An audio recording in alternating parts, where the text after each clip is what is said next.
جو متقی ہیں وہ باغوں اور چشموں میں ہوں گے، ان سے کہا جائے گا کہ ان میں سلامتی اور امن و اطمینان سے داخل ہو جاؤ، اور ان کے دلوں میں جو کدورت ہوگی ہم اسے نکال دیں گے،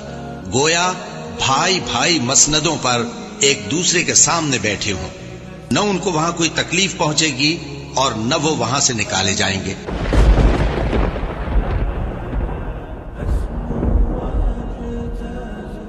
ان المتقین فی جنات وعیون، بے شک جو متقی اللہ سے ڈرنے والے لوگ، پرہیزگار لوگ،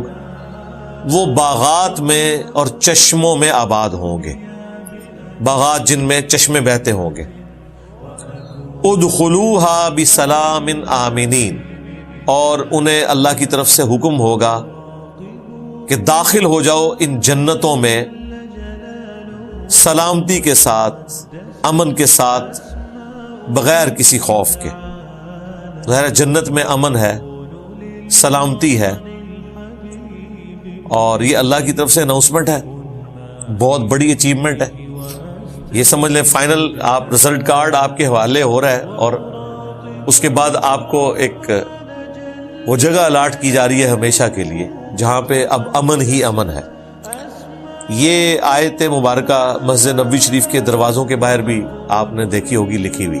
یہی آیت کا حصہ ہے، ادخلوها بسلام آمنین۔ ظاہر ہے مسجد نبوی بھی ایک امن کی جگہ ہے، حرم ہے،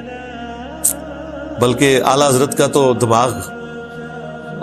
کسی اور طرف گیا، جنت میں آ کے نار میں جاتا نہیں کوئی۔ وہ کہتے ہیں کہ یہ جو ریاض الجنہ ہے نا، تو یہ تو جنت کا ٹکڑا ہے، اور میں ریاض الجنہ میں پہنچ چکا ہوں، تو اے اللہ تیرا یہ وعدہ ہے کہ جو جنت میں ایک دفعہ آ جائے نا وہ پھر جہنم میں نہیں جائے گا۔ دیکھیں دماغ کدھر گیا ہے، یہ ویسے کوئی بات ہلکی نہیں ہے، یہ بڑے بندے ہی ایسی بات سوچ سکتے ہیں۔ اللہ تعالیٰ کو کسی کی کوئی بھی ادا پسند آ سکتی ہے۔ تو کہتے ہیں کہ مدینہ شریف میں، مسجد نبوی میں، ریاض الجنہ میں آنا یہ ایک جنت کی گارنٹی ہے میرے لیے، کیونکہ میں ریاض الجنہ میں داخل ہوں تو اے اللہ تیرا تو یہ وعدہ ہے نا آخرت میں کہ جو جنت میں چلا گیا اسے جنت سے پھر نکالا نہیں جائے گا، کیونکہ جنت اور جہنم کے درمیان بخاری مسلم میں آتا ہے کہ موت کو مینڈے کی شکل میں لا کے ذبح کر دیا جائے گا۔ جنتیوں کے لیے خوشخبری ہوگی کہ بس امن کے ساتھ رہیں، اب ان کو موت نہیں آنی، اور جہنمیوں کے لیے اضافہ ہو جائے گا ان کے غم کے اندر کہ موت آتی تو شاید یہ عذاب ٹل جاتا، جو سورۃ الفرقان میں آیا کہ آج ایک نہیں ہزاروں موتیں مانگو، موت تو تمہیں نہیں آئے گی، کیونکہ وہ جہنمی خواہش کریں گے کاش ہمیں موت آ جائے، جان چھوٹ جائے، لیکن جان نہیں چھوٹنے والی۔ تو وہ کہتے ہیں کہ جنت میں آ کے نار میں تو کوئی نہیں جاتا، تو اس میں امپلائیڈ ہے کہ ہم اللہ سے امید کرتے ہیں کہ ہم ریاض الجنہ میں آئے تو اب ہمیں جہنم میں داخل نہیں کیا جائے گا۔ اللہ کرے یہ دعا قبول ہو اور اسی طریقے سے ہی ہو جائے ان لوگوں کے لیے بھی جو لوگ ریاض الجنہ میں جاتے ہیں۔ بہرحال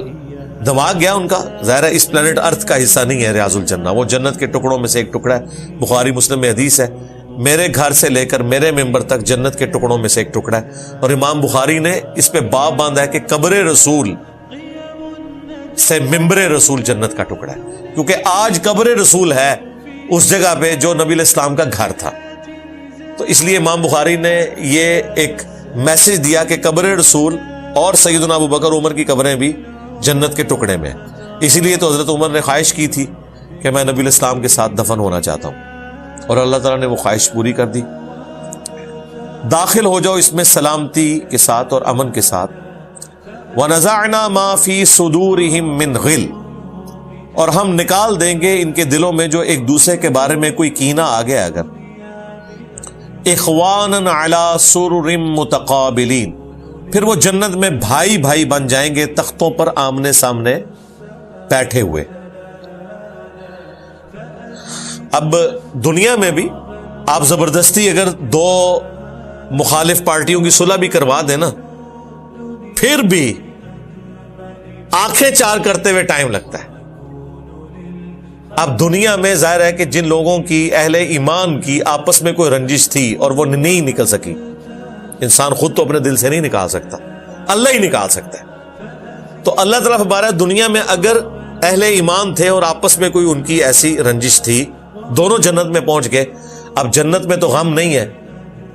تو جنت میں داخل کرنے سے پہلے ہی ہم زبردستی ان کے دل سے کینہ نکال دیں گے. جنت میں جا کے انہیں یاد بھی نہیں ہوگا کہ ہماری دنیا میں کوئی اس طرح کی چیز تھی. یعنی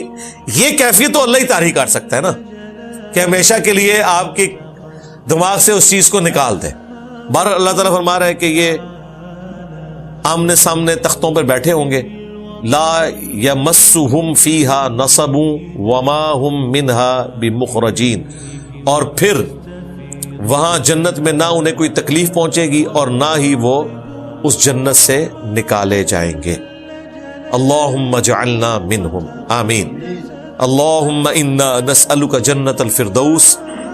مع النبیین والصدیقین والشہداء والصالحین،